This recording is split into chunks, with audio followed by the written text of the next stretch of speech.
Hello! How are you?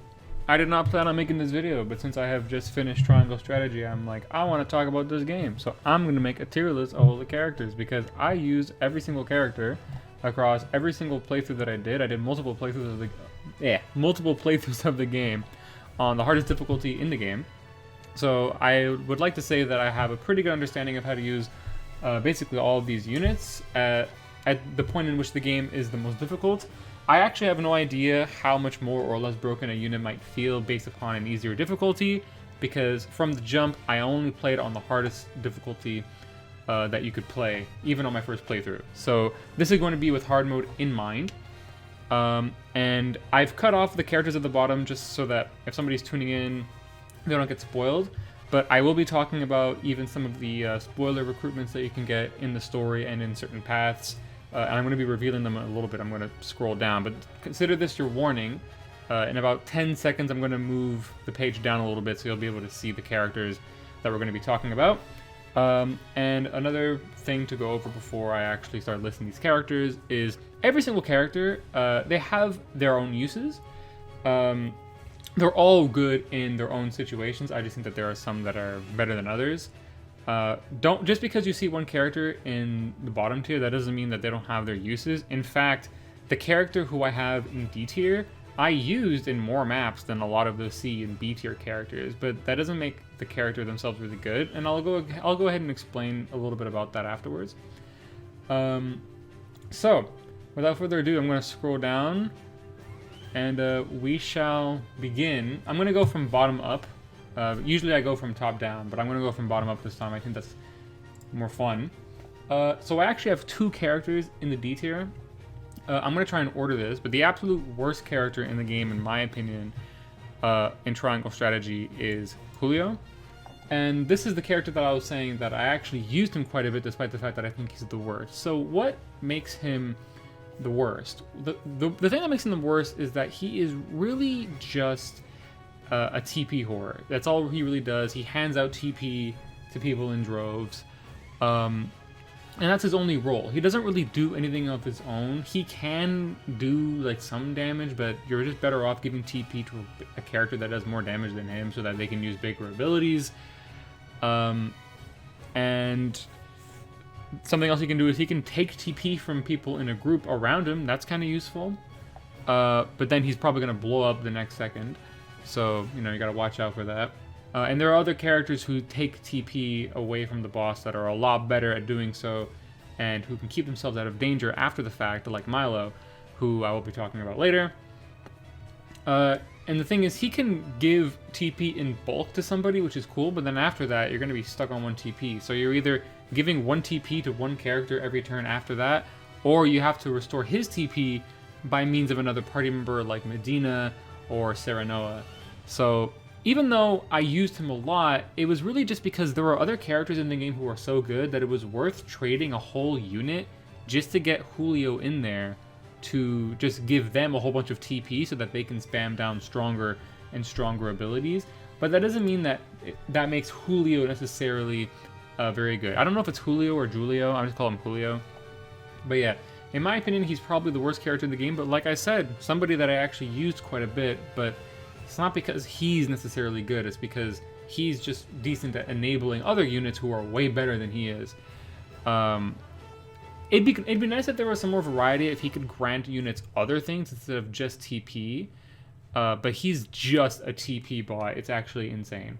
The next character who's going to be joining our friend Julio here in the D tier, and this is the only character to go down here, is Lionel, who is the merchant in your...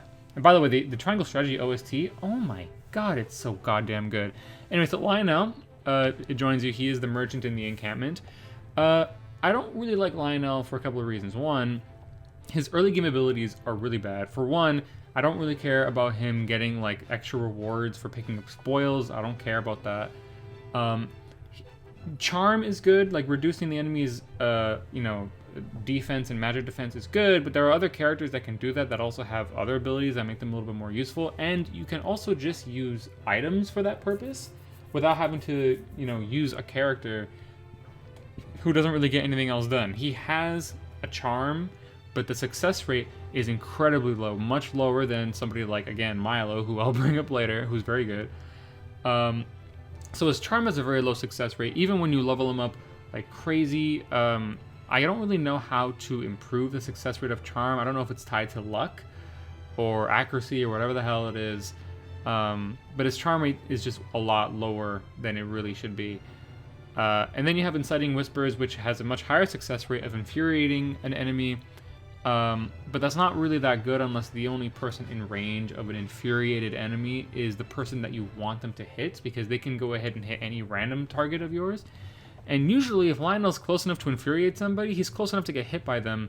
And Lionel's not really that tanky. So he doesn't really have that many good abilities. He's decent for farming if you want to grind the game, like in the tavern. But besides that, I don't really find him that good. Now, he does get pretty good later on. He gets Endless Speech, which has a chance of like silencing, sleeping, and afflicting some other debuff on a bunch of enemies. So he has a chance to really cripple a group of people, which is nice. And then his ultimate ability is also very strong. It does a lot of damage in a decent area, and it charms people. But the issue is that it costs money. And unless you want to endlessly grind the game, or if you want to spend more time grinding and have more money at your disposal, you really don't want to be throwing money out the window just to use his ultimate ability a couple of times, because there are so many upgrades that you could be getting with that money, equipment that you could be buying, upgrades, healing items, like things like oil jugs, which are very useful, superior weapon materials, stuff like that. So as good as that move is, I don't really think it's that useful, just because you don't have infinite money to go around unless you want to spend a bunch of your time grinding for no reason. So if that move didn't cost any gold, I might put him in like C or B, just because his ultimate is that good. It's a really strong move, but I do not like the money cost at all, because you'll end up putting yourself behind in your character growth if you resort to it too much. So that's going to be it for the D tier.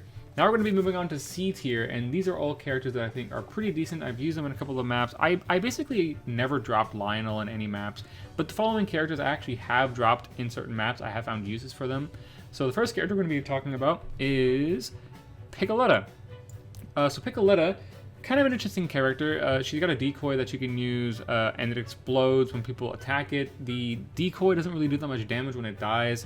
If it costed 2, I feel like it'd be a little bit better, but costing 3 is kind of a lot, especially when the decoy can die in 1 or 2 turns. Copycat I find to be a much more interesting ability for Piccolita.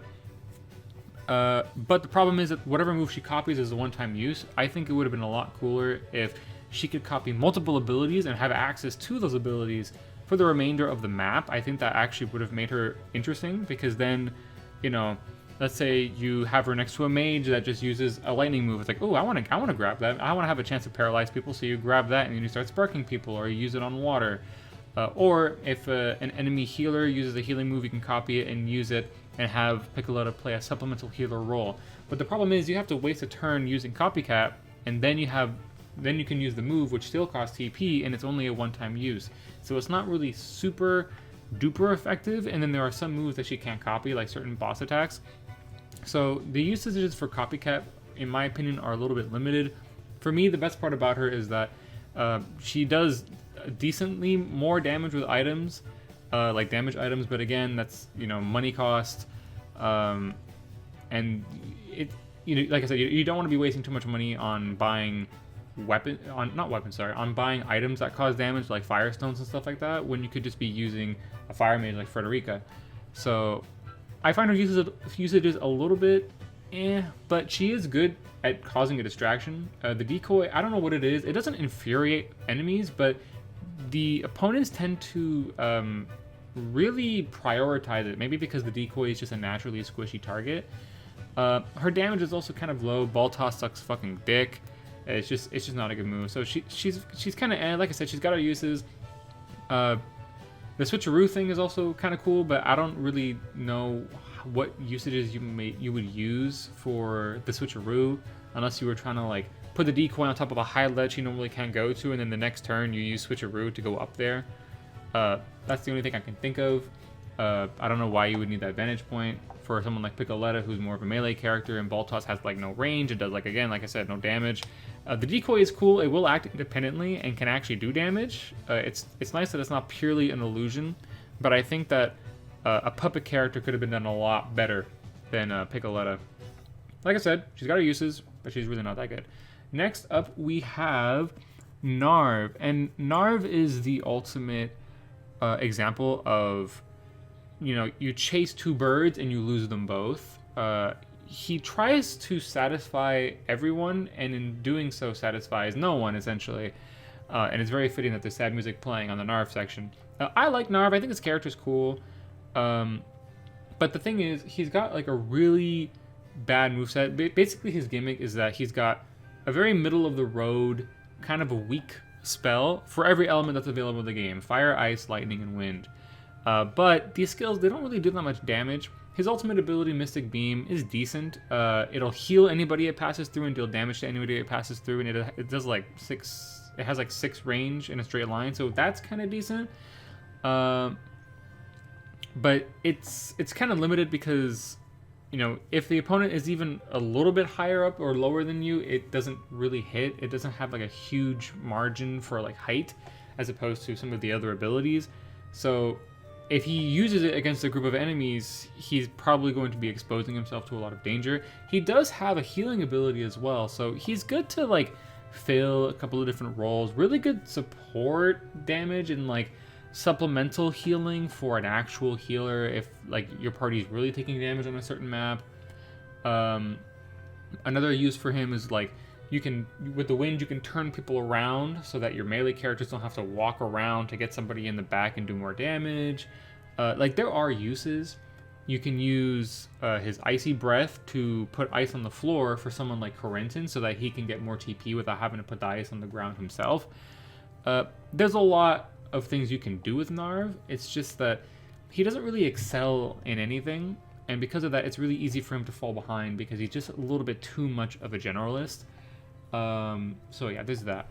Then we have Flanagan, who is, in my opinion, probably the worst tank in the game. His mobility is really low.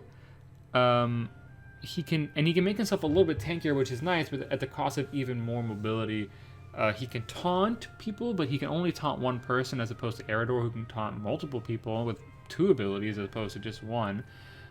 He has an aura on, like, his ultimate like makes his adjacent allies take less damage, but it really didn't feel that noticeable when I used it.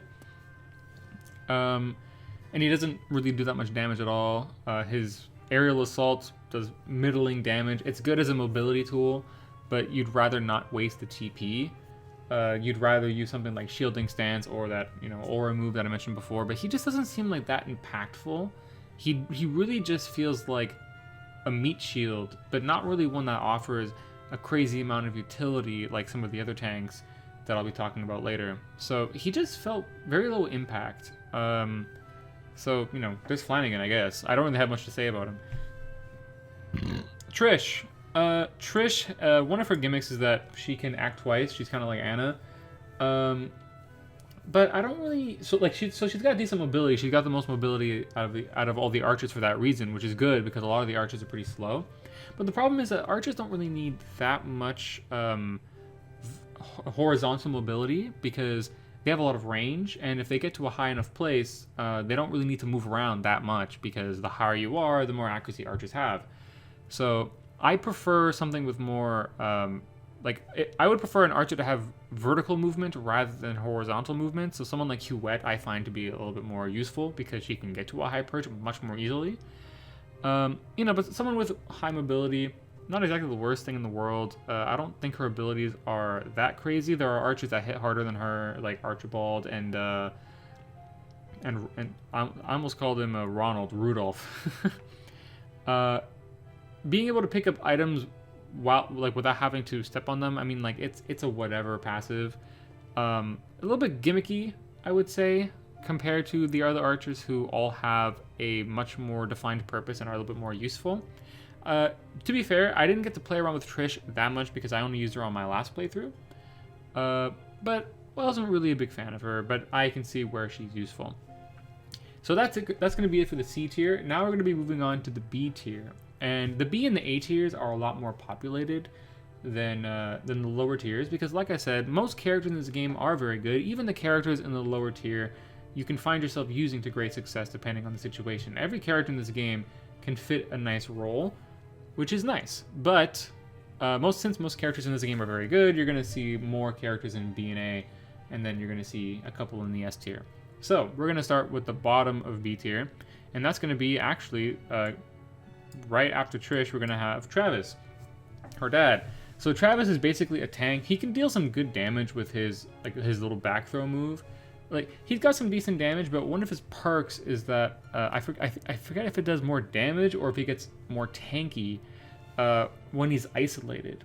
And while that sounds pretty good, the problem is that you want a tank to be in front of a group of people you're trying to protect. Especially if they have a taunt. The point of them is to take damage. If you're off by yourself, it's not really useful for you to be tanky because the team needs you in front of them. So the whole thing about, being isolated isn't really that good. It's a lot better on somebody like Avlora if you don't have as many units on the field. That's a bit different because as you start losing units, Avlora is getting stronger and stronger. So at least that makes sense. It's like, well, if you have to lose allies, at least Avlora is getting stronger. But he's kind of leaving allies that he should be defending on their own if he wants to get those defensive perks. He doesn't have too much utility beyond that. He's good. You can definitely use him. But the reason I have him in B tier is not necessarily because he can't do as much work as the characters above him, but because as far as tanks go, the only one he's better than, in my opinion, is probably Flanagan. And then every other character that can serve a tank role does it better than he does in some respect. Speaking of which, the next character that's going to be right above him, who can serve a tank role, is going to be Hassabara. So Hassabara, I like Hassabara because all of her abilities are good in some respect. She does more damage the more TP you have. I don't really find that comes into play too much. But she does have, and this is very important, and this is going to be a trend the more we talk about characters, if you can replenish your own TP easily, you're going to be better off, because TP is really important in this game. So with somebody like Hassabara, she can actually replenish her own TP if she moves a certain amount of squares. There's another character I'm going to be talking about later who does the same thing.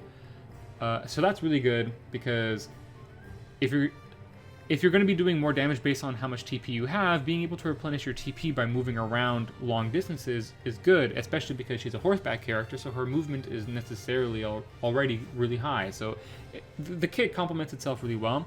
She has an area heal all around her. She can choose to get a passive that makes her and an ally heal when she does follow-up attacks, which is nice. Relatively tanky.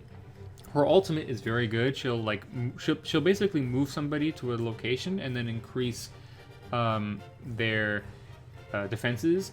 There's another character in this game who can move allies around for a much cheaper cost, but it doesn't give them defensive perks. But I find that Quahog is a lot better when it comes to moving characters around because he can do so much more cheaply, and he doesn't have to be next to them to initiate them, sending that person to a different location. He can just select them and then move them. And I find that sort of freedom and ability to do so in a safe position a little bit more valuable than the defense and the defensive perks that you would get from using Hassabara's ultimate. At the very least, it's cheap. Hassabara's ultimate move only costs 3 TP, which is good. If it costed 4, it would have been way too expensive. But it's still a good move to have, especially because, you can do something like run Hassabara and Eridor. You punt him into a group of enemies, you give him a bunch of magic defense and defense, then he uses provoke on a couple of enemies, and he's going to be there, taking hits like a champ. So there's really good uses for that. Another great use for Hassabara, she's got a knockback, which is amazing because for those who don't know, knockback is calculated, it calculates damage based on how far they fall off of a high place, but that damage that's being calculated is based upon max HP rather than a flat damage. So you can do some incredible damage, especially to bosses, if you push them off a high enough place. Like if a boss has like 900 HP, which they can get to on hard mode, I don't know, but like I said, I don't know about the easier difficulties. On the on the higher difficulties, there are bosses that can have like 900 HP. If you push them off and get like the highest damage possible with fall damage, you can do like 250, 300 damage to them just off of that. So having a push, very nice to have. And then she has like an area cleave, which is nice for finishing off a bunch of enemies that are low from like an AoE magic attack. So relatively decent kit. She's not as tanky as I would like her to be, but she comes packed with a decent amount of utility. And her auto attacks can actually do decent damage as opposed to somebody like Piccolita who like she just tickles people. It's ridiculous. So Hassabara, actually pretty good. Now we're starting to get into characters who are like I would recommend running. Like Hassabara and up are characters that I actually enjoyed using, where everyone below Travis, including himself, I found to be real chores to actually apply. Very few circumstances where I was like, oh man, I'm so glad I ran Narv instead of a different character. You know what I mean? So, going above Hassabara is Jens. I don't know if it's Jens or Jens. Pretty sure it's Jens. Jens is a really good character. The thing is, he's either really, really good or kind of middle of the road. It really depends on the map that you're running. If there's a lot of high places and like drop-offs, his traps are fantastic. You can set up multiple traps and just keep flinging people off of high buildings to a lower place where they can't reach you, and then your mages and archers can like just rain hell on them. He's got an automatic turret, which is also really good. It tends to miss a little bit more than I would like, but the automatic turret is good. He's also got a slow, like he can delay opponents' turns a little bit with constricting net, and he even has a sleep. And the thing is, I prefer him putting up spring traps and his automatic turret rather than sleep. I never really needed his sleep, but the fact that he has one is pretty good. And the few times that I used it, the success rate was pretty decent. Like I said, there are certain maps where he's just really not that good at all. Particularly any height that doesn't any map that doesn't have any verticality at all, like just flat plains. He's really not going to be doing that well for you. The more height and verticality a map has, the more he's going to excel. But in those situations, he's borderline S tier. There are some missions, especially like when you're doing the Glenbrook invasion on the bridge, and you're fighting like Phallus and Erica. Being able to throw enemies that are coming at you, or even Phallus and Erica themselves, off the bridge to both do hella damage and buy yourself time, and like putting the trap on top of ladders, so as soon as somebody climbs a ladder, they just get flung right back down to take a bunch of damage. It buys you time, and it does a lot of damage, and it's just really good. Something else you can do is you can have traps fling enemies into your team, and then your group can pounce on them. So spring traps on their own are good enough for him to be in B tier, but then he's also got a couple of other perks, which is pretty good. A little bit gimmicky, but like I said, he's either really middle of the road, really kind of not useful, or he's incredibly broken depending on the map that you're running. So that's Jens. Another character is going to be Decimal, who I don't really know why Decimal even exists. It's kind of weird for him to exist. Technically, there's precedent for him to exist within this game's universe. But I just found his inclusion and design to be a little bit distracting. But basically what Decimal is, he's kind of a character that you just kind of plop somewhere, and he does like AoE damage to a bunch of people within an AoE. It's not global, it doesn't hit the entire map, it does have a range, but the range on his abilities are pretty good, and his gimmick is that he doesn't gain TP naturally.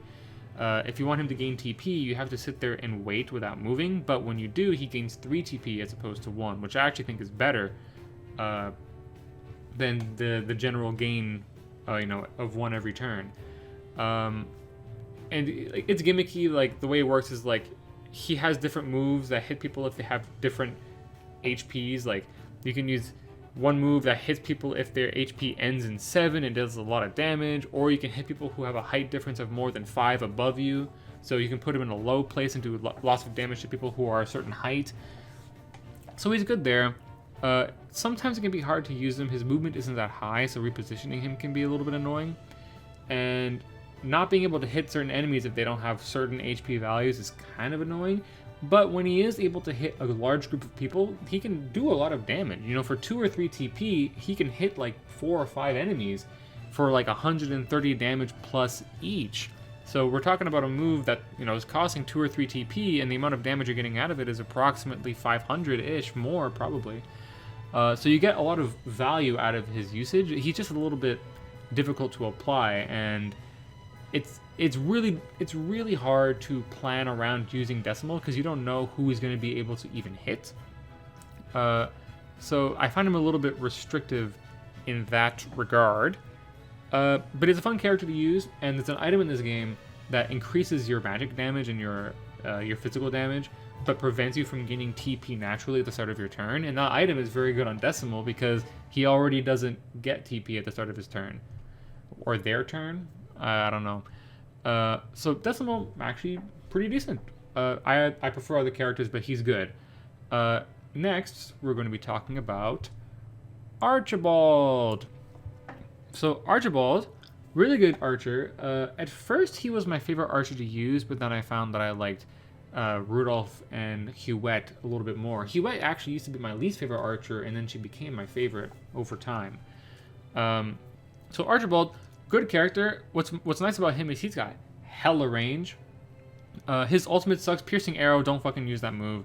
It's way too narrow. Piercing Arrow, it should have been 3 tiles wide, and then it might have been good. But being only 1 tile wide and taking a turn to charge, people so often move out of the way. The best thing to do is to try and maybe stop people or like immobilize them on a zone that you want him to use Piercing Arrow on, but it really doesn't even do that much more damage than just hitting them with an auto attack and then using that valuable TP for something else. Like Sticky Arrow if the target is kind of hard to hit, if their evasion's been boosted. In my opinion, Inescapable Arrow is the reason to run Archibald. It gives you so much range, it hits people who are behind cover, does great damage. So just all you have to do with Archibald is put him in a high place, as long as one exists, and start going to town with really long auto attacks and like inescapable arrows for people who are behind cover. He's really good for finishing off targets for that reason. His mobility is very low though. So like I said, you want to really find a good place for him to perch, and he's going to stay there for basically most of the match. Maps that aren't very high, that don't have a lot of height involved, don't recommend using him. In that situation, I'd recommend using Rudolph. I think that Rudolph is the archer that succeeds the most on maps that are completely flat. Him and Trish maybe, but I liked Rudolph a little bit more. But Archibald, very good character. But the reason he's here is that I think his fellow archers are better than he is, so necessarily he kind of has to go in the B tier, but he's very good. You can use him no problem. Speaking of characters that are perfectly serviceable but are going in the B tier because other units in their category are better, we have Gila. So Gila, let me take a drink of water real quick. Consider this everyone's water break.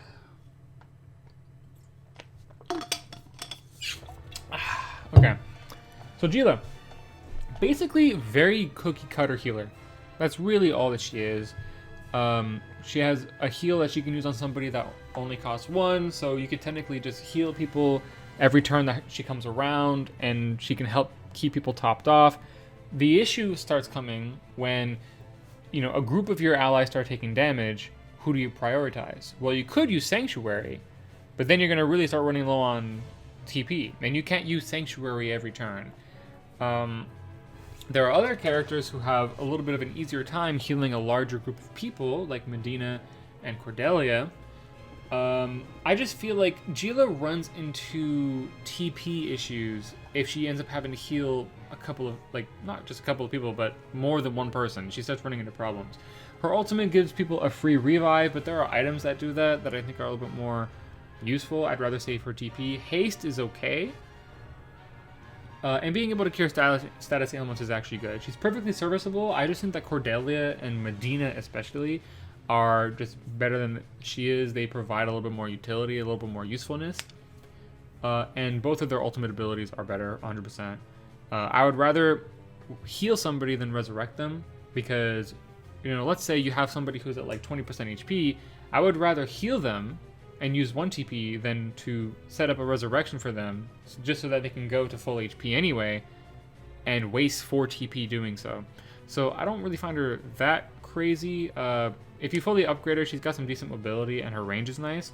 But like I said, she's not bad. Obviously, she's going to be a really good healer for you at any point that you want to use her. I just think that the other healers are better, so she goes in B tier.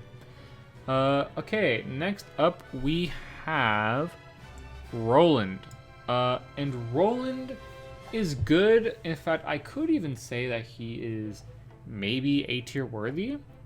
My issue with Roland is that it's really hard to use him without putting him in trouble, because even though he's got that extra range on his lance, some of his more powerful attacks, like double thrust, and I think it's called like dragon strike or whatever the hell it is, he has to be right next to his opponent to do it. So he's putting himself at the front line if he wants to use some of his stronger abilities. He does have a really good range move called Flash of Steel, but it's not a move he can spam because it costs, I think it's 3?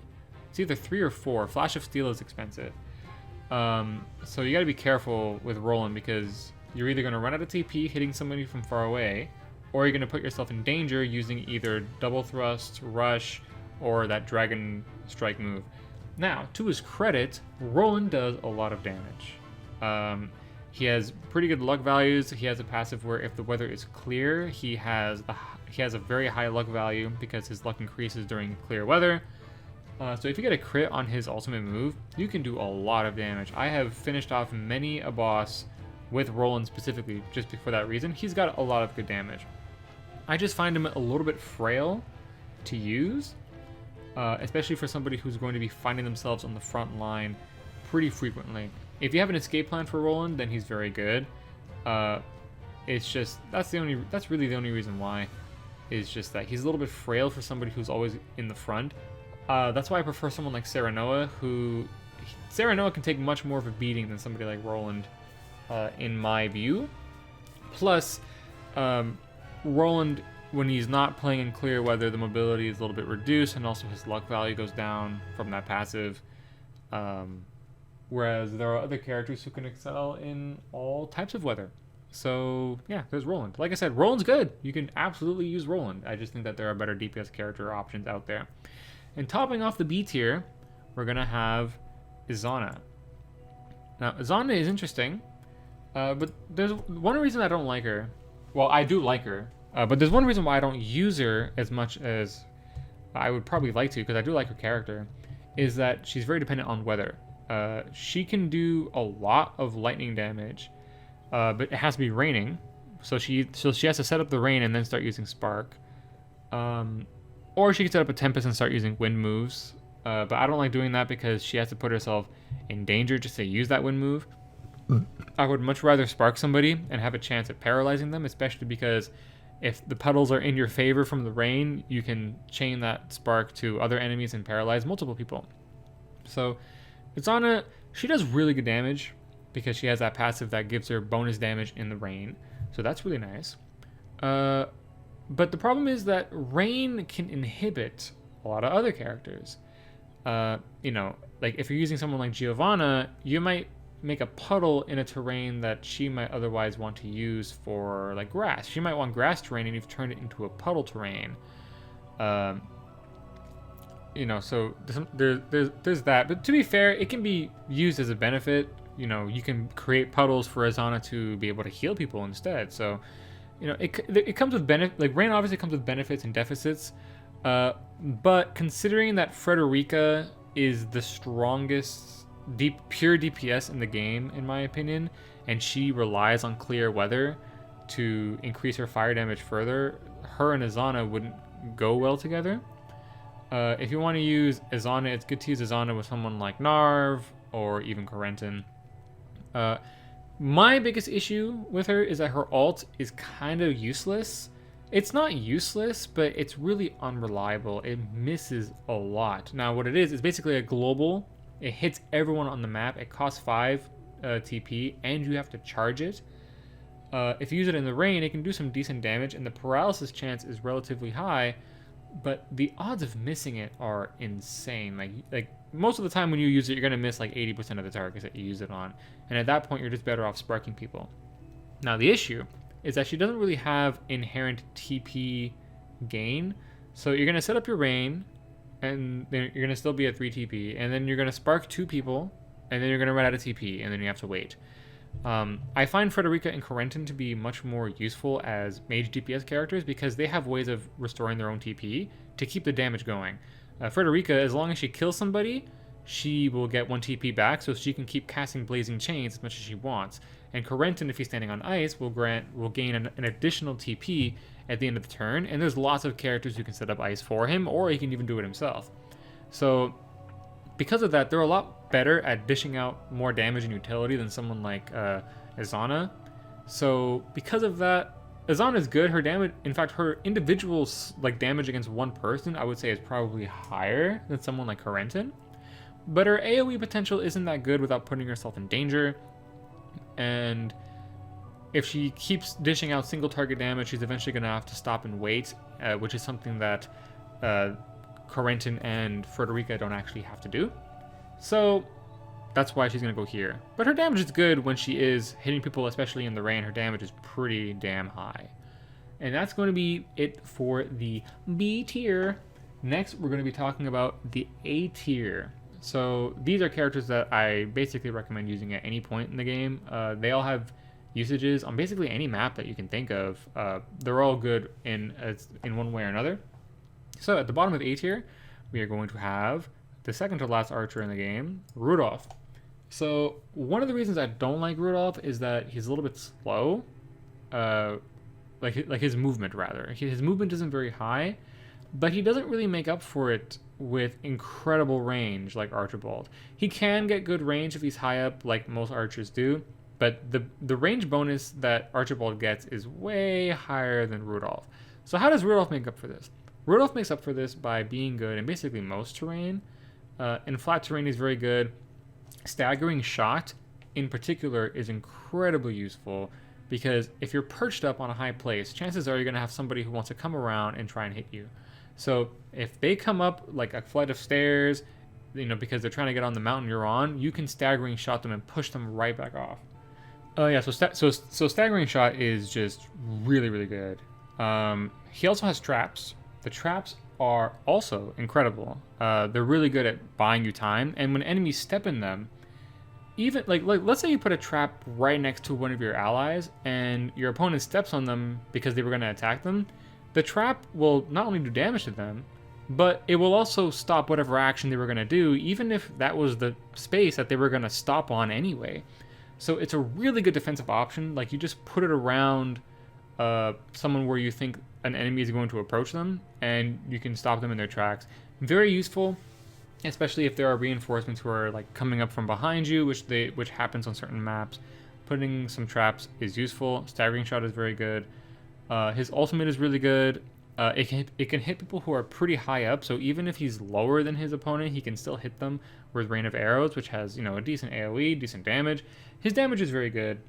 And then he also has Slumber Shot, which is also very good.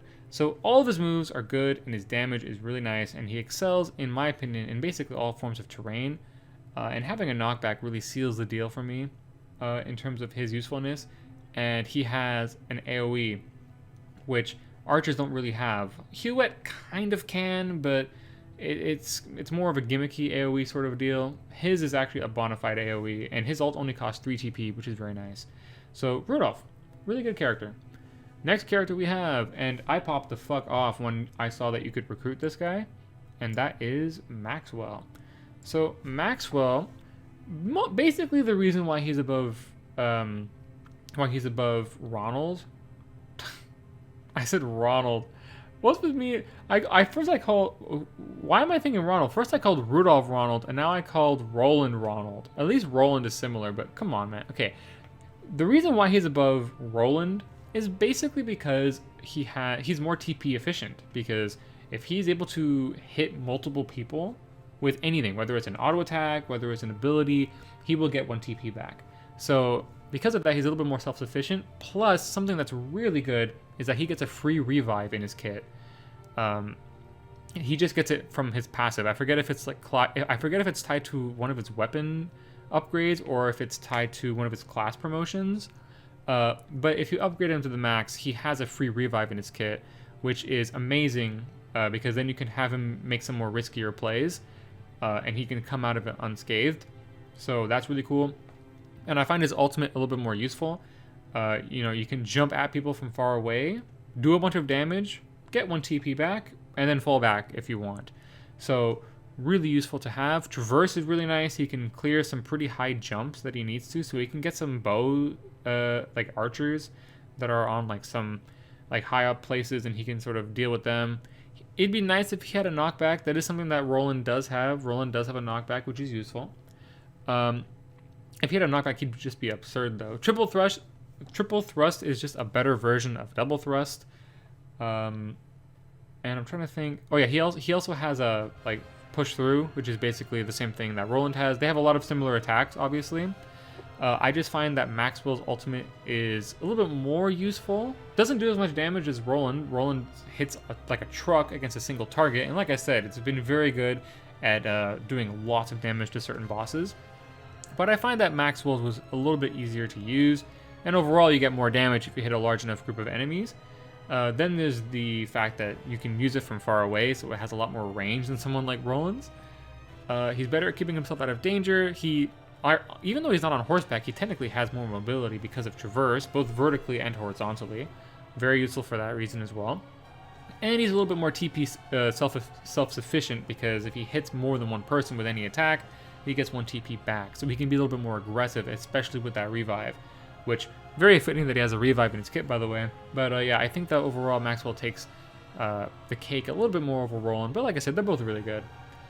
Next, somebody who Maxwell dueled in the story, we're going to have Avlora, who is really good as a tank. If she's got the right support, she can be really, really good. Another character, by the way, who I popped off when I found out that you could recruit her. It's only in the secret ending, though, which is kind of weird. I wish you could have got her regardless, especially because she kind of just disappears and never shows up again at the same point in the story for every path that you take, so it doesn't make any sense that you have to do a specific path to get her. So it's kind of weird. And she's got the same moves that she does in the campaign when you fight against her, which I think is really cool. But she excels with Cordelia in particular, which I think is fitting, because she can decrease her own HP to do more damage to opponents with a risky maneuver, which doesn't cost any TP, which is fantastic. It costs HP rather than TP, 15% of your max health. So you just drop a regen on her from Cordelia and you're good to go. But the thing is, she can take a beating really well, because if she goes to low HP, she will get additional defenses and I think offenses as well. Her ultimate is really good, hits at a pretty decent area, has pushback as well. So not only are you going to hit multiple targets, but you'll knock people into their allies to do even more damage. So her ultimate's very good. She can decrease her tankiness and give herself some more offense. You know, that has some nice utility on it as well. And then she can also, and this is really good for someone on the front line, she can decrease the movement and evasion of people who are in front of her, like in a row, like 3 tiles in front of her. And that's really good. You want that on the front line, because if you have her use that move on people in front of her, it's going to be more difficult for those enemies to then go around Avlora to your backline, because their movement's been decreased. Also good for the evasion, good for characters that tend to miss a lot. Could actually make Lionel a little bit good, because he does have Brutal Swing, which has lower accuracy, so lowering their evasion with Avlora could actually be good. But Avlora, relatively solid. I don't think that she is the best tank, and there are certainly characters that do more damage with a little bit less risk. But Avlora, overall, really good melee character. Really, really solid.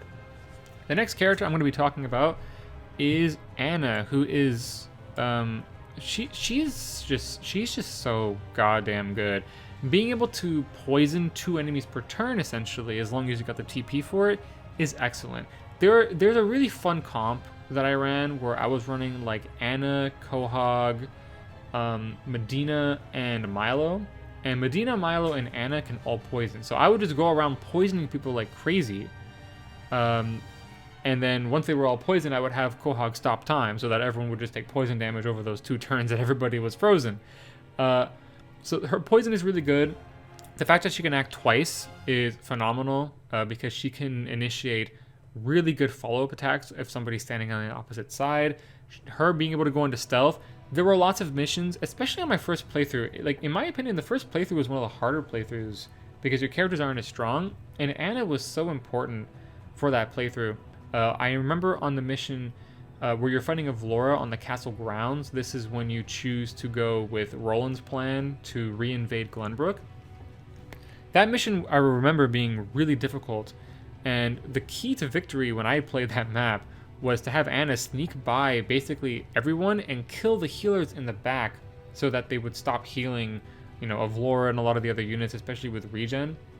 So Anna, what I like about her is that she can accomplish things that no other character can. Surmount is really good, and you can get an upgrade for her weapon that makes Surmount free, which is really cool. You don't have to use any TP using Surmount. Being able to go into stealth, really useful. There are missions that obviously comes in handy. Being able to slip by people, essential. Her ultimate does good damage. It's basically the same thing as Roland's, actually. But she comes with a couple of other perks as well. Yeah, just overall, really, really good unit. The issue is that it's very easy to get caught out with Anna, or for people to see you by accident before you're ready to be revealed, and if that happens, you are in trouble. A lot of the time, as a safety measure, I'll put a resurrection ring on Anna just for that very reason. But she's very good. She can also put people to sleep, so something you can do, it's costly, but you can put someone, like you can poison somebody, and then you can put them to sleep, and if you succeed, they're just going to be sitting there taking poison damage for two turns while they're asleep, which is great. All of her moves, solid, good mobility, good vertical mobility because of Surmount. Just overall really solid, and she's got the niche option of going invisible, which allows her to do things that basically no other character can. Excuse me. Okay, we're about halfway up the A tier list now, so the next character we're going to be talking about is Benedict. A character who's very good, but I didn't use that much just because he's kind of boring. Basically, he can just buff up your team a whole bunch. He can give them extra movement, more jump, he can give them more attack and magic damage, he can make your team tankier, but in my opinion, the thing that I like about him the most is he has access to Act Now, Act Twice, and Dragon Shield, which I think all of them are phenomenal moves. He can basically make your ally move next if he so chooses, or when they do move, he can make them act twice, which is incredible for someone like Anna, because if you have Anna and Benedict together, which, fitting, it's interesting how a lot of the best combos in the game come from character combinations where story-wise it would make sense for them to combo up. But if you use Act Twice on Anna and she's like behind a boss, she will basically attack that boss 4 times in a row. So if you have someone on the opposite side of them doing follow-up attacks, you can attack a boss from behind 4 times with Anna with a follow-up attack from an ally.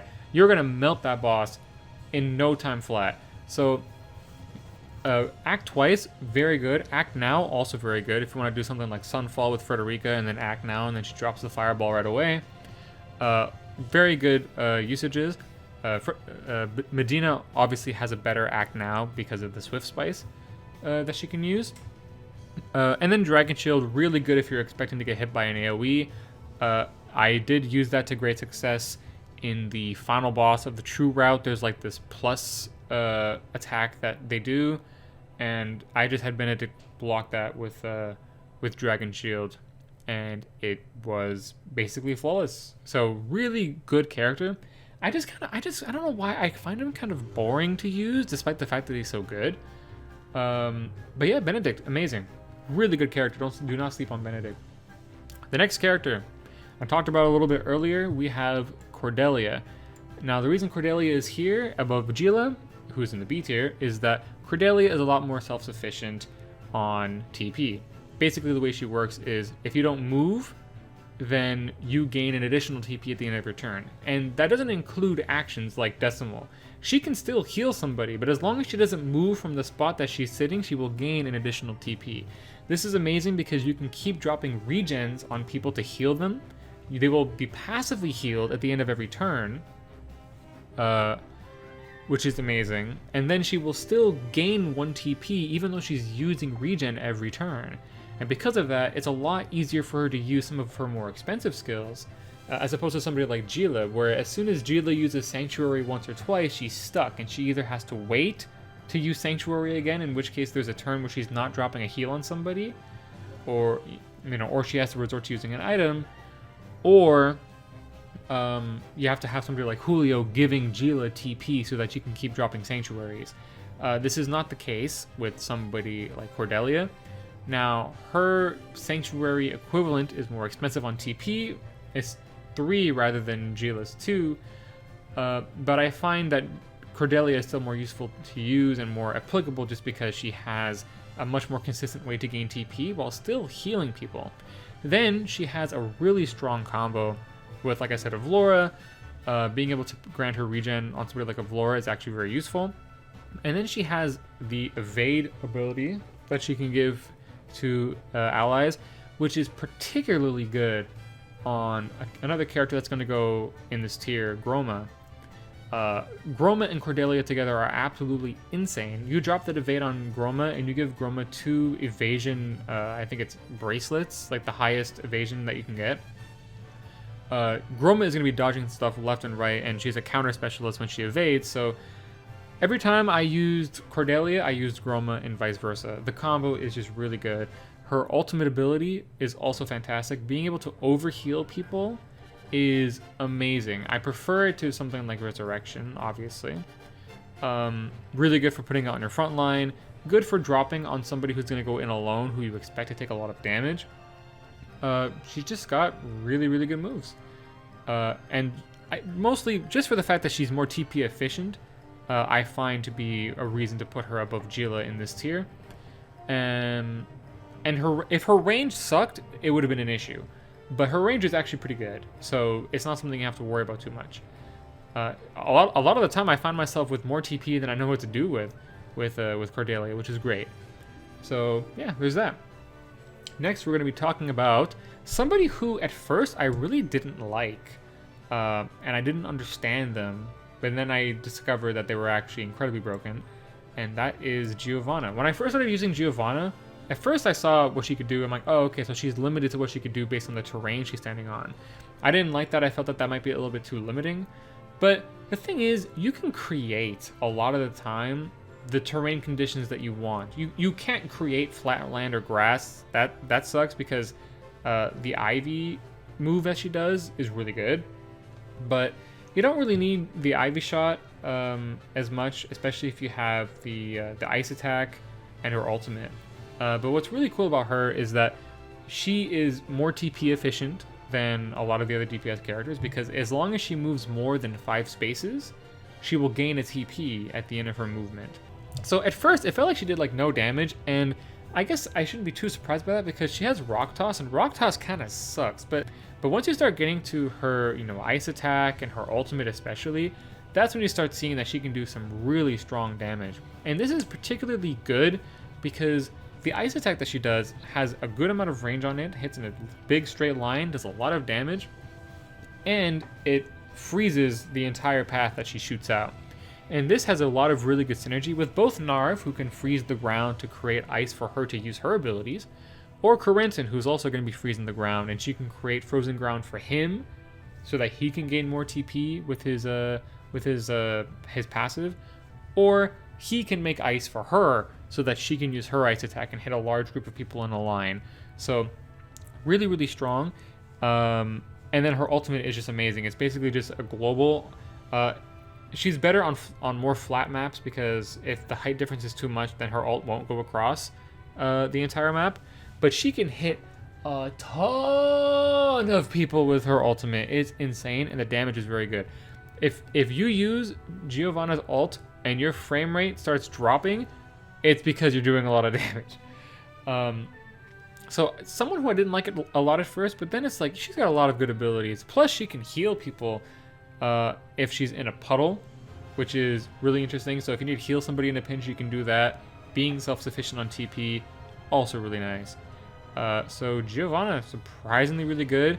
If you really want her to excel, I promise you, put a movement bangle on her. Movement bangle on Giovanna is the best target for movement bangle, no questions asked. So that's Giovanna, somebody who, like I said, I slept on it first because I tried using them and it was kind of awkward, but then she grew on me on the subsequent playthrough. Next, we have Milo. And I talked about Milo earlier. Milo is just so goddamn good. Being able to charm enemies with an 80% success rate, at least at level 50, really, really solid. Being able to charm a group of people, even better. Although if you use Power of Love, you only charm them from 1 turn as opposed to 2. But those charmed enemies can beat the shit out of so many goddamn people, and they become targets for enemies to be distracted with. Power of Love is really good. Stardust, I find to be a little bit expensive. 3 cost for a chance to paralyze, and the paralyzed chance isn't that high. It's also hard for her to, like, unless you're at max TP, it's hard to get in there to use Stardust and then get out. Like, you would need 4 TP to be like, oh, I'm gonna moon jump in Stardust and then like walk out, and that's 4 TP you've wasted just for a low chance paralysis on maximum 3 people, because if you want to walk out, you have to have an opening. So kinda like, if you have 4 TP to spare, you'd rather just walk up and Power of Love a larger group of people. You can Power of Love potentially 5 people, and the Power of Love is guaranteed to charm. So it's just so much better to use it if you've got 4 TP. If you don't have 4 TP and you want to use Stardust, then it's kind of risky to do. But what I really like about her is just the pure mobility that she has. The traversal with Moon Jump is just fantastic. Her poison attack, the attack itself on her poison move on Green Mist is just really strong for some reason, and then it poisons as well, which is just nice. Then you have Charm, which is just obviously really good. Plus, she has one of the best character designs in the game, and that counts for something. Then she has Blue Mist, which is also really good, especially when you're fighting bosses. Being able to reduce their TP at basically no TP cost to you, since you're stealing one of their TP.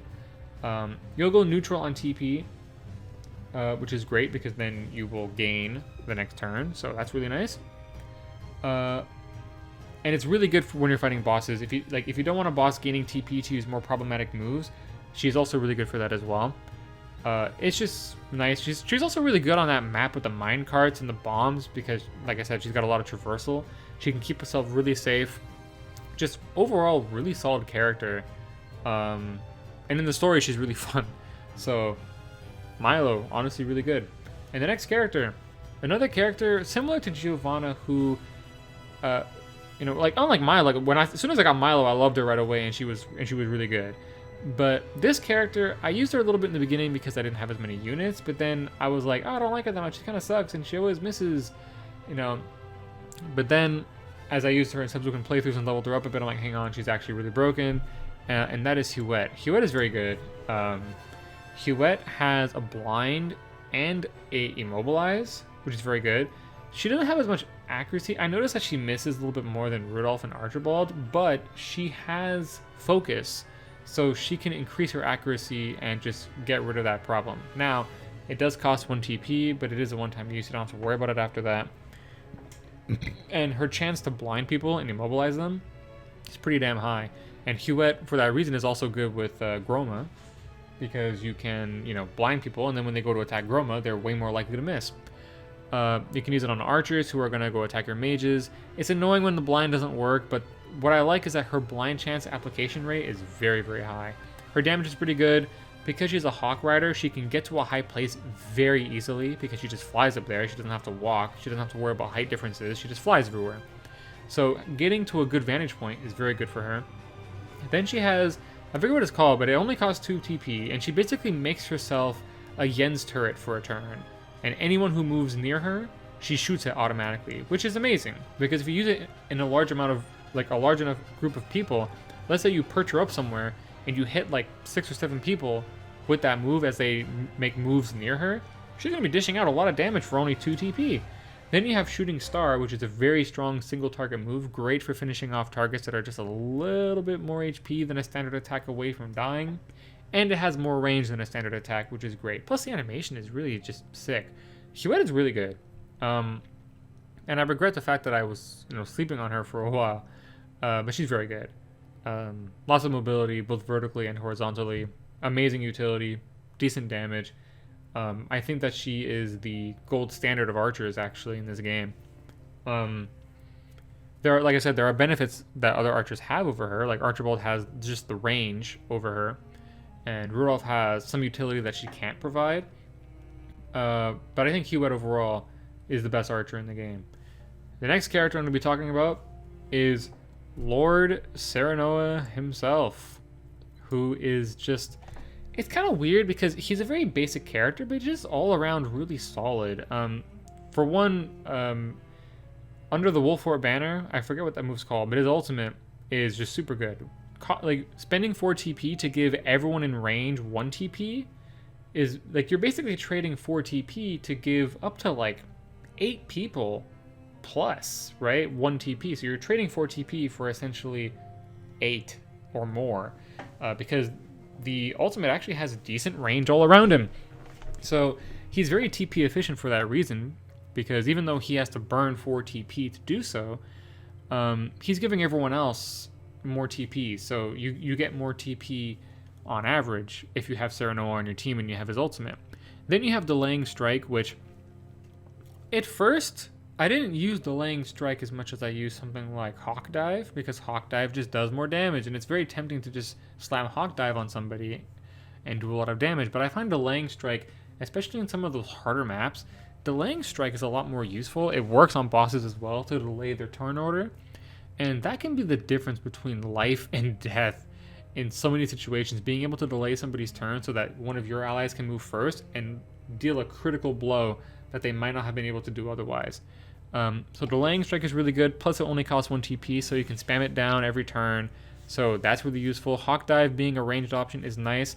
It doesn't really do that much damage against armored foes, but against mages and archers, it'll like damn near it'll like half-shot people, especially if you get them from behind.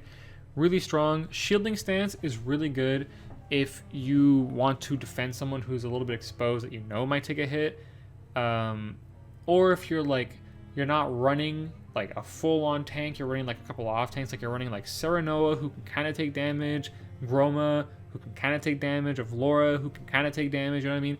Having Shielding Stance to split their damage with him is pretty nice, because it'll make them actually as tanky as they might need to be. So Shielding Stance is also really good, and then he's got that AoE Sweeping Slash.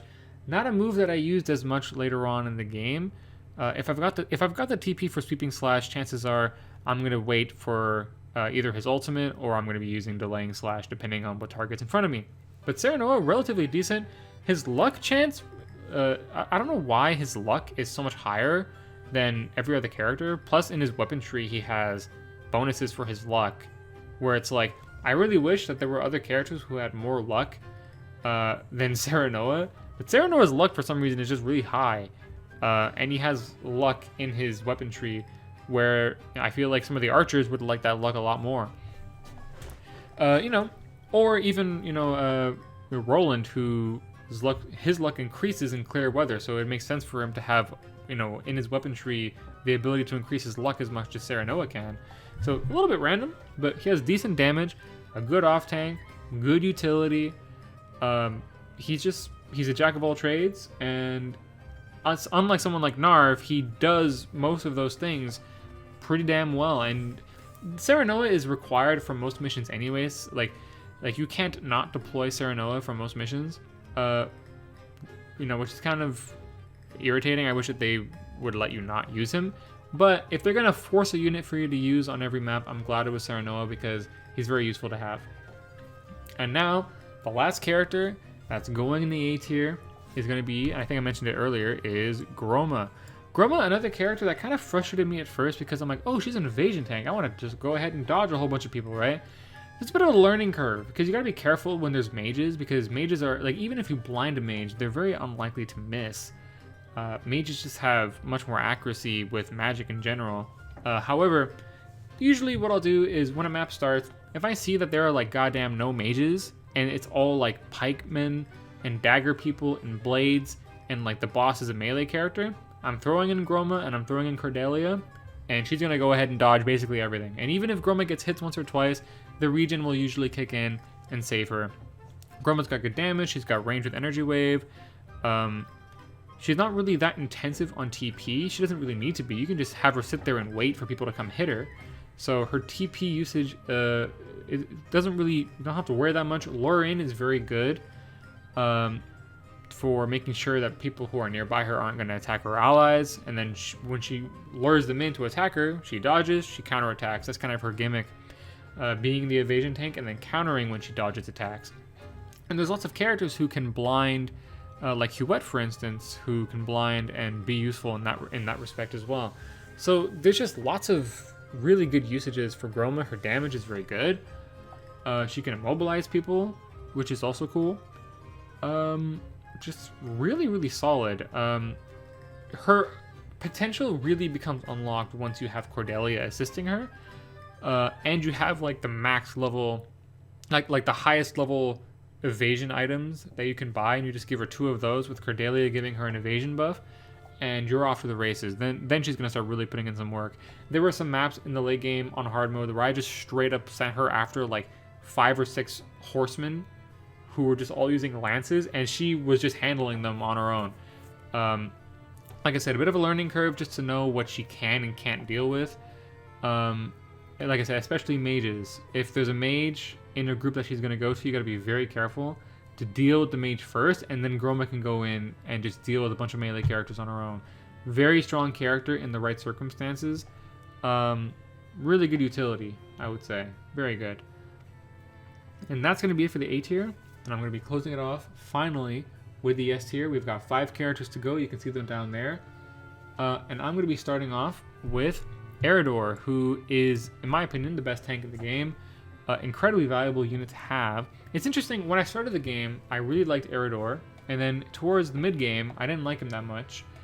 And I actually finished my first playthrough without really using him that much. And then on a subsequent playthrough, I ended up using Eridor a lot more, and I realized just how good he is.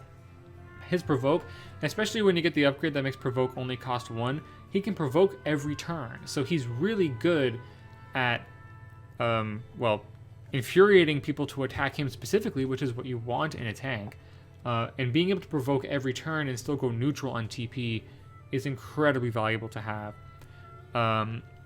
He's really good at taking a hit. He has a knockback, which is also fantastic, because he's able to dish out damage in the right conditions. Knock people into allies so that they can all gang up on them, knock them into enemies, do damage to both of them, knock them off cliffs.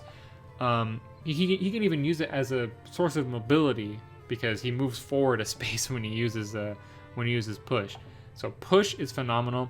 He has sprint, which is pretty good.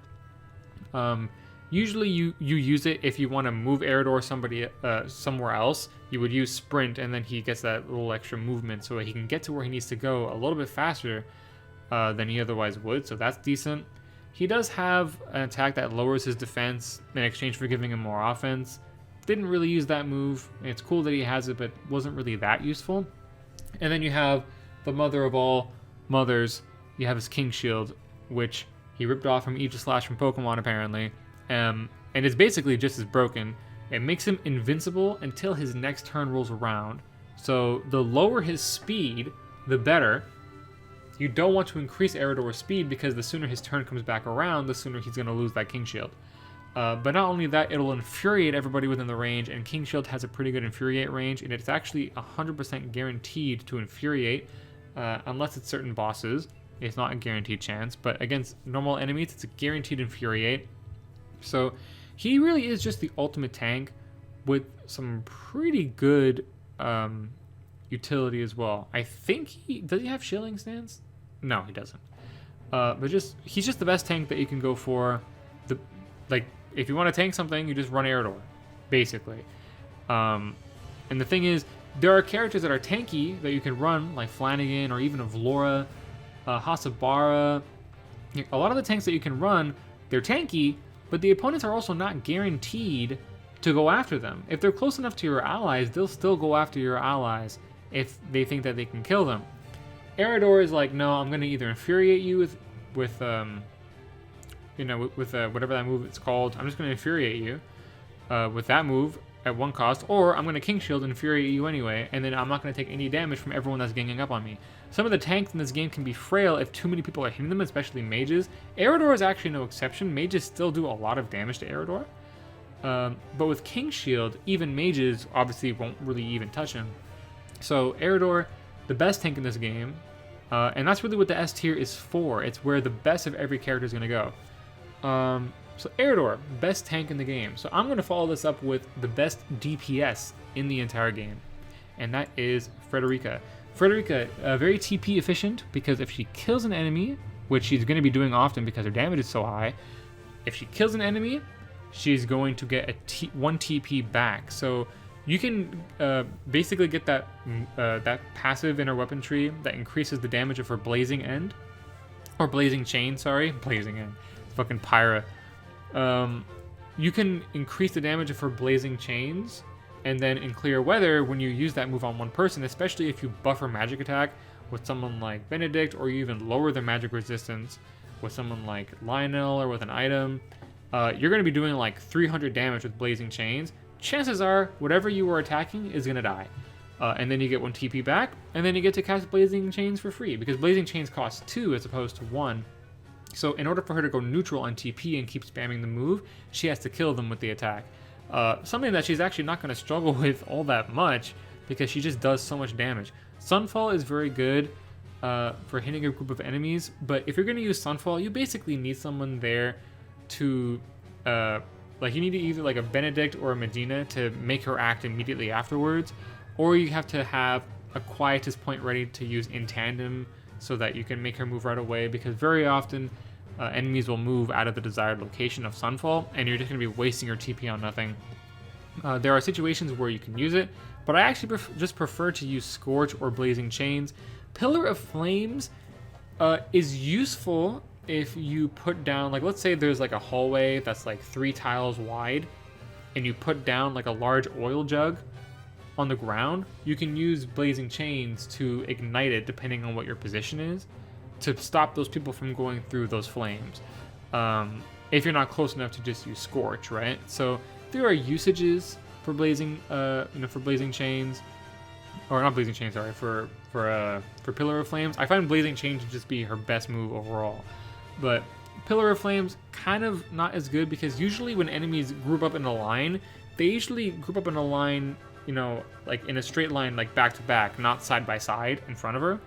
So I find that Pillar of Flames isn't that useful to use. And then Sunfall, you have to plan around being able to make her act immediately after, because it has that charge time. But besides that, she's got some really, really strong damage.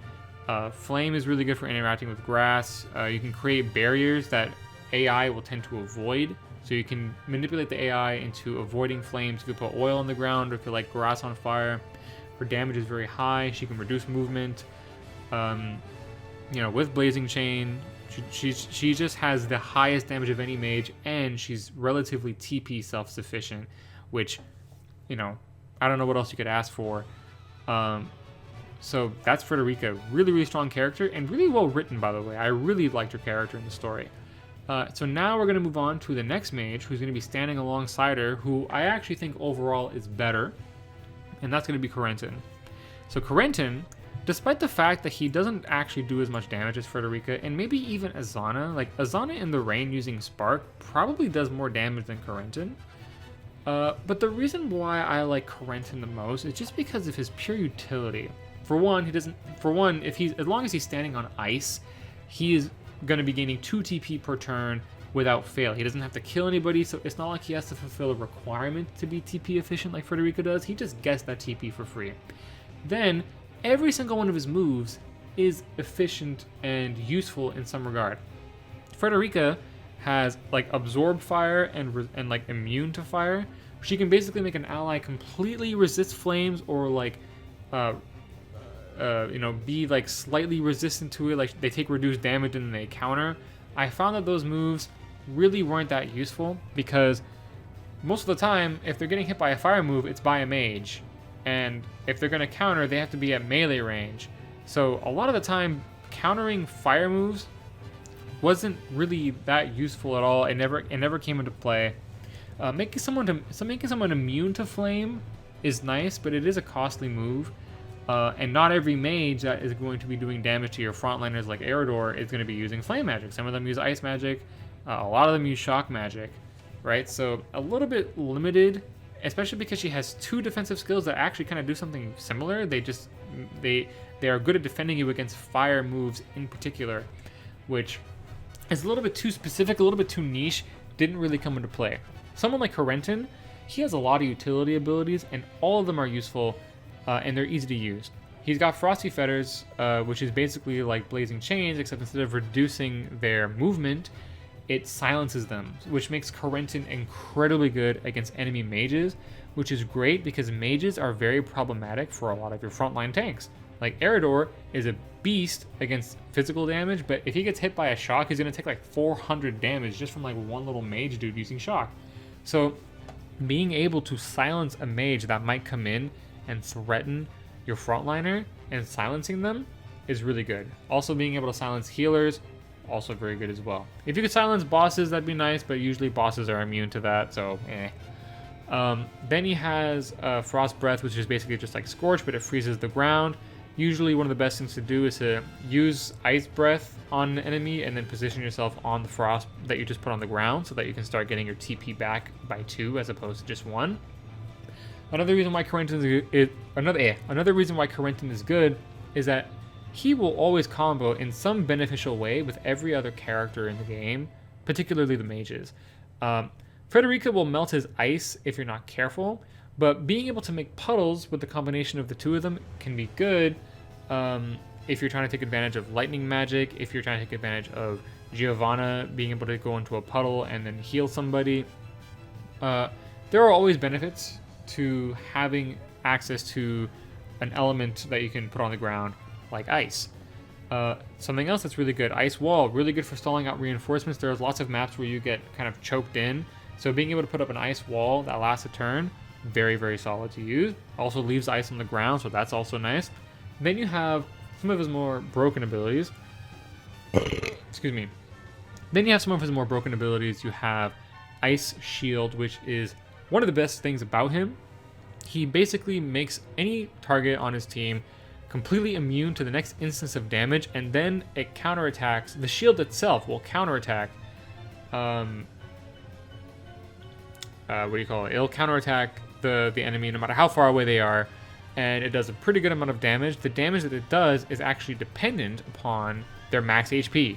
So if you use Ice Shield on somebody and they get hit by a boss who has like 900 HP, and the Ice Shield not only blocks it but counters them, the counter's gonna do like 270 damage. It's actually insane. Maybe not 270. It'll do like 230, but that's a lot of damage to get off of that counter. Super useful. It does cost 3 TP, but because Corentin gets 2 TP per turn instead of 1 as long as he's standing on ice, and ice is so easy to create, like if you use Corentin for just a couple of turns, you will flood the field with ice anyway. But then there's also Narv and Giovanna who can create even more ice. So just all around really good character. Then you have, of course, Glacial Moon, which is just basically Sunfall, but without the turn delay. And does relatively similar damage, so it's kind of weird that he doesn't have a charge on Glacial Moon, but Frederica has a charge on Sunfall, when they seem to be relatively similar in effectiveness. I know Sunfall does do more damage, I won't lie. If you use Sunfall at full TP, it'll do way more damage. But all of Corentin's moves are really good. He's a good utility mage, he's got a silence, he's got a wall to block people off. He has a shield which he can use for defensive purposes, and his TP efficiency is a little bit more applicable than someone like Frederica. Giovanna is also TP efficient, but she's got to move 5 steps minimum in order to gain that TP, which you might not always want to move her. You might not be able to always move her. So Corentin I just find much more useful and applicable as a mage overall. So I think even though Frederica does more damage than he does, Corentin is the better mage overall.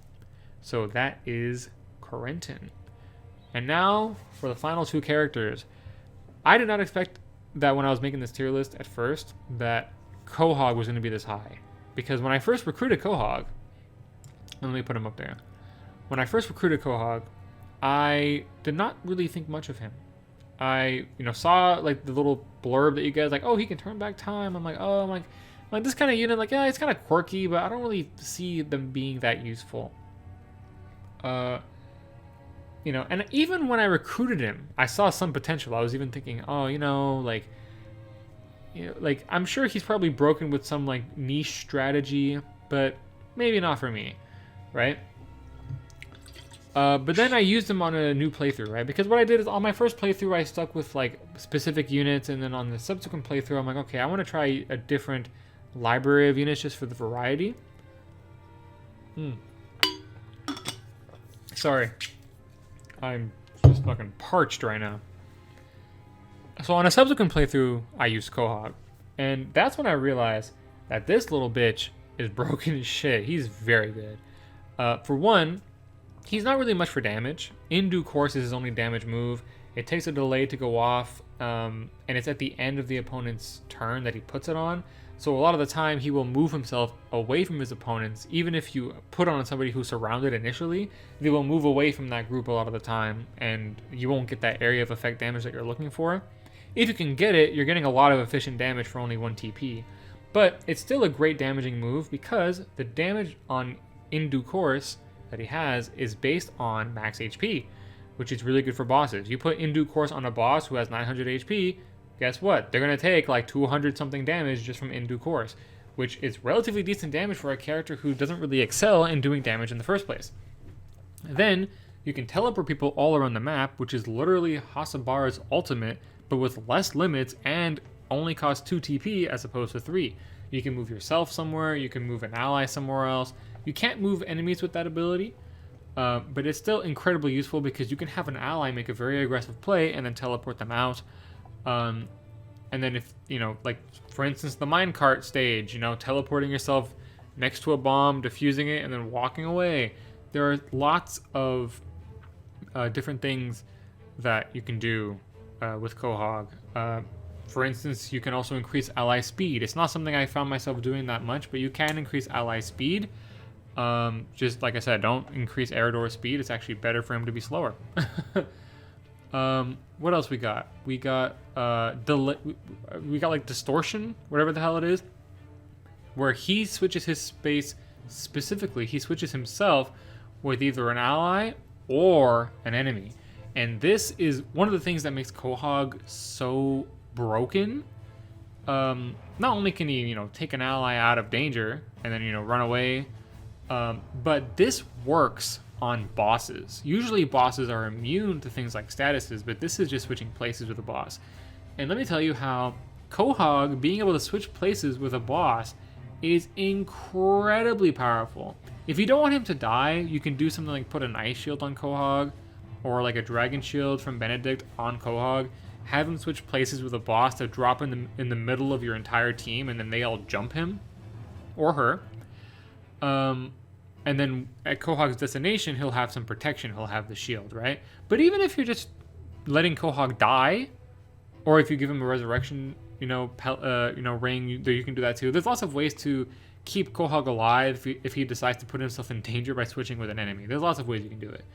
But even if he dies, trading Quahog for being able to put the boss basically in the middle of your goddamn team is actually very good. You might think it's scary to put a boss in the middle of your team, but you can nuke a boss really, really, really quick if they're basically right next to all of your units.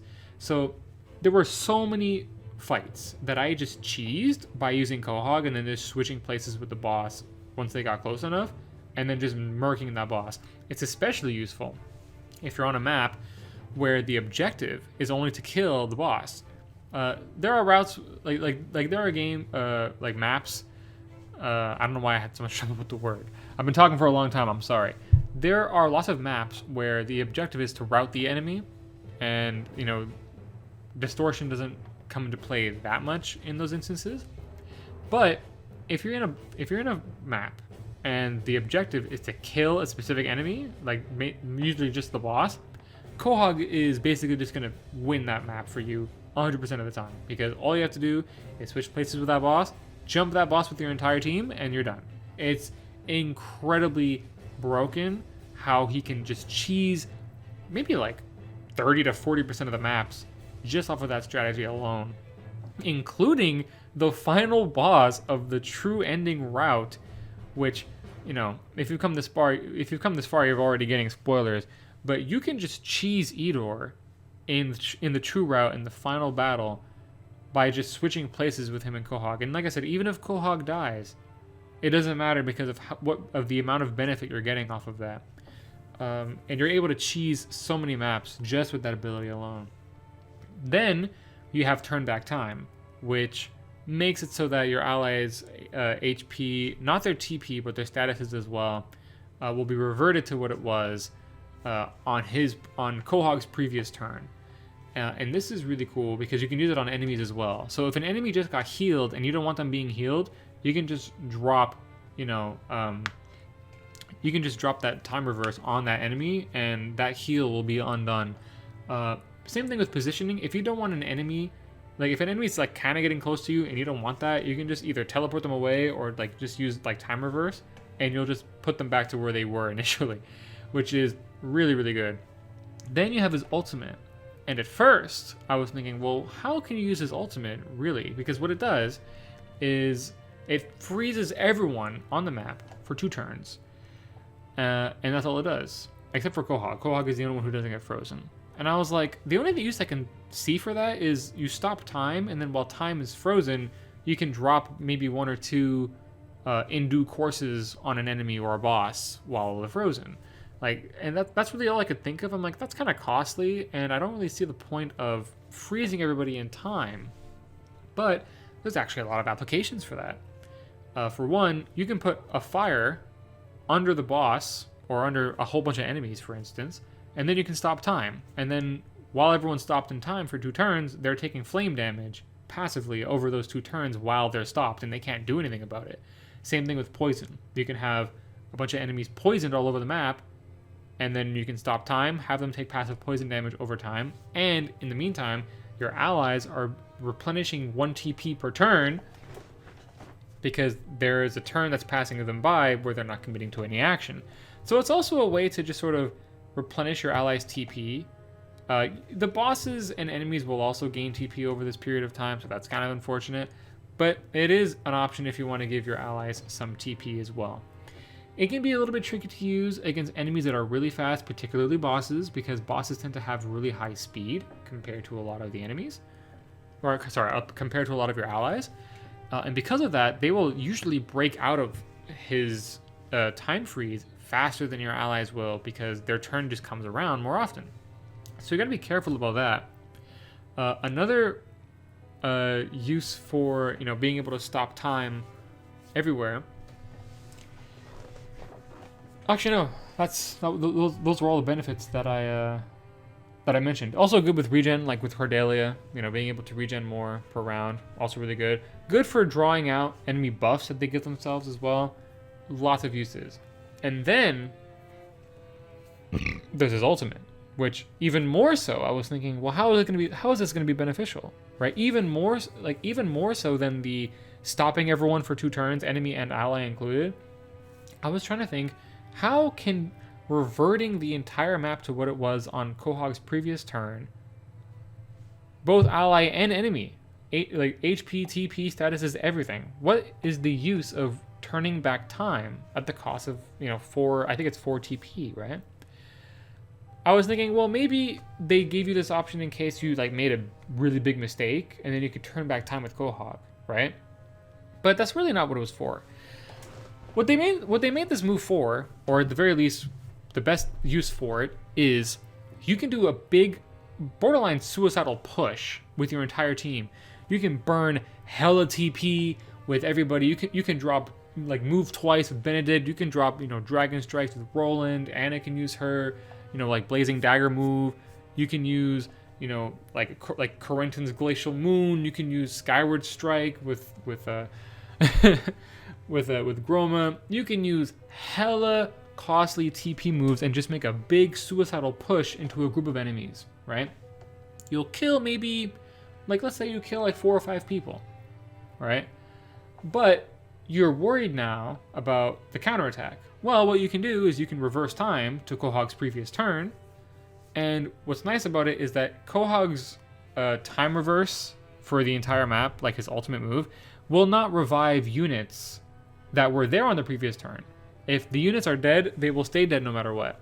So what you can do is you can just make a big suicidal push into a large group of enemies, use a bunch of costly moves, annihilate a big group of enemies, and then you just reverse time to the previous turn with Quahog's ultimate. Everyone gets all of their TP back, and those enemies stay dead. And this way you don't have to worry about the counterattack and about being low on TP because you've used a bunch of big, hella costly TP moves because you've given them their TP back by using his ultimate. So Quahog just has so many interesting niche uses, and he's very unique. Also, his story is very tragic, actually. It ties in with Lila very much. So really good character overall. And he's very unique. Only he can do what he really does. And there are just maps where you can just straight up cheese the fight, no problem.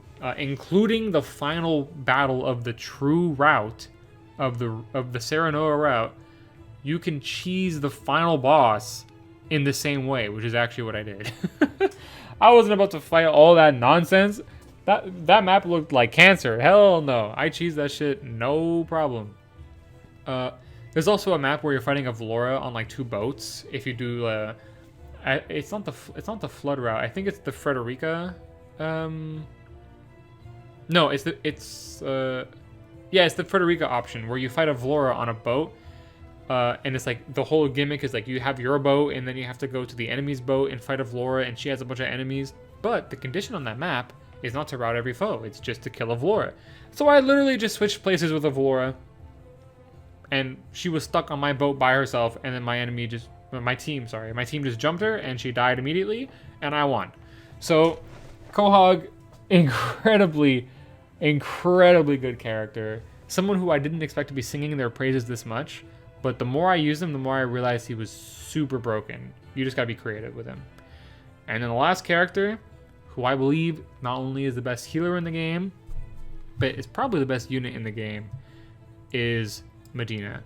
Now, there is one problem with Medina, and that is, on a first playthrough, she can be hard to use, because gold is not that common, and a lot of the time, when you get money, you want to be using that on weapon upgrades. You want to be using that on buying items, right?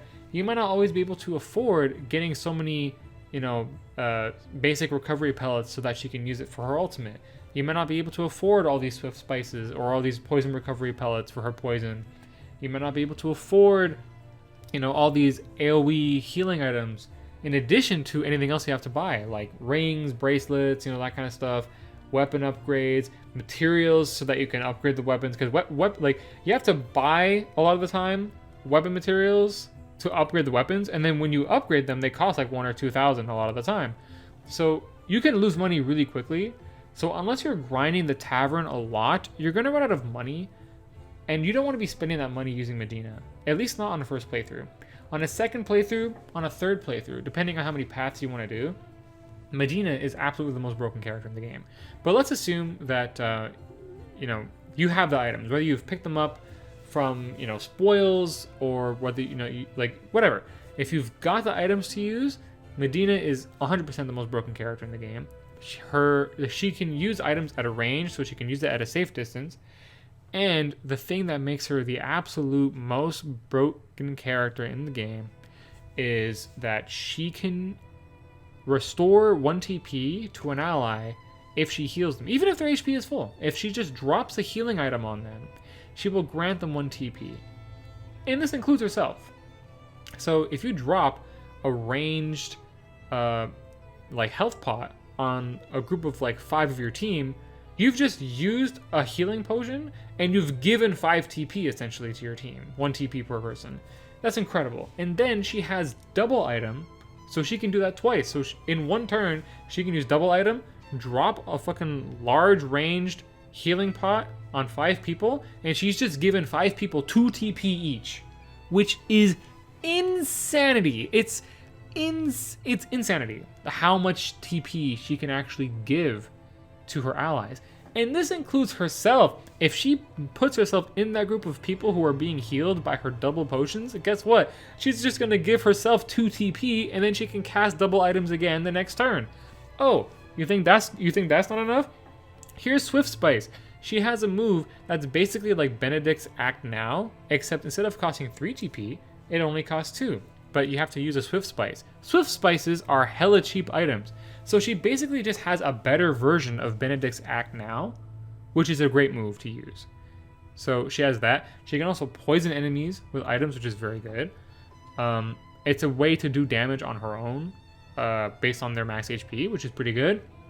And then her ultimate, it costs 10 like basic recovery pellets, but she will heal her entire team for not a crazy amount of HP, but it's basically global. She heals her team globally for like a small amount of HP.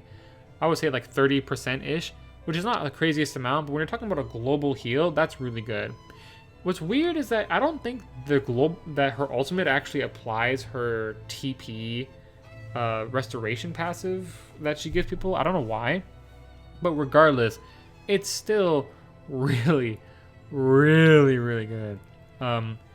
So basically, it's like you could run like Gila and Julio together so that you have a lot of healing, and then Julio's giving her a bunch of TP so that she can keep dropping big heals on people, or you can just run Medina and give a whole bunch of people on your team not only healing, but TP out the fucking ass. Medina is crazy, but she is reliant on items. But the thing is, the items that she needs to buy are not as costly as some of the other items. And Lionel, like I said, Lionel's ultimate costs like 6,000 or 7,000 gold to use, which is way more money than you'd probably spend on healing items just for one map using Gila. Just for one map using Medina. And the benefit isn't as high. Medina is just insanity. TP usually is the name of the game in this game. If you're TP efficient in some respect, you're going to be good no matter what. And Medina is the queen of being TP efficient and giving hella TP to a bunch of people at very little cost to herself. And then she has really good supportive abilities. Plus, she's also a healer who can use healing items at a range. She could also use I've already gone over how she can use 2 items per turn with with twice item or whatever the hell that move's called. You can do something like drop a big oil jug and then drop a firestone on that oil jug. So she can set up a fire on a non-flammable surface in one turn on her own if she wants, to create a barrier where AI will not pass through. So she's also good in some respects defensively, as long as you got the items for it. My only concern is that she's not amazing on a first playthrough, just because you want to be using that money on upgrades. On subsequent playthroughs, when you've already upgraded a lot of your characters, you've got the money to spare on buying those kind of items. So I find that she's better on repeat playthroughs rather than the first playthrough, but even the first playthrough, she's just insanity. Even Lionel, even if you have infinite money with Lionel, his ultimate is still costly. You're not gonna be able to use it all the time. If you wanted to use Lionel's ultimate all the time, even if you had infinite money, you're going to either have to use Julio to, spam TP gains on him, or, I don't know, Medina to just keep giving him TP with healing items. It's crazy. So this is going to be the final tier list. This isn't necessarily my favorite characters to use in the game. For instance, even though Medina is the best healer in the game and probably the best character in the game, I actually don't like using her that much. She's kind of boring. In her brokenness, she can be a little bit boring, whereas Quahog, he's just so quirky that he's more fun to use. But this is not like who I think are the best characters written-wise. This is not like my favorite characters to use. If I were ranking my characters on who my favorites to use were, I would probably say that Quahog is one of my favorites. Giovanna is one of my favorites. Milo, one of my favorites. Avlora, very fun to use. Maxwell, very fun as well. I would say that those are my favorites. If I had to pick 5 favorites to play, it'd be Quahog, Corentin, Milo, Giovanna, and Avlora. They're all pretty good. Maybe not Avlora. Maybe. I'm gonna change to Groma. Groma's broken as shit. Anyway, that's the tier list. This ended up being a lot longer than I expected. But I will see you guys in the next video. Also, I was gonna do a Dragalia Shadow tier list, but I ended up being really busy. And now that game's announced end of service, I almost feel like there's no point. Maybe I'll do new tier lists since the last showcase is coming out on the 31st. Maybe I'll go by and I'll do like one more run of like, okay, here's actually the best one, and this is the definitive tier list, Could actually be a fun time to do.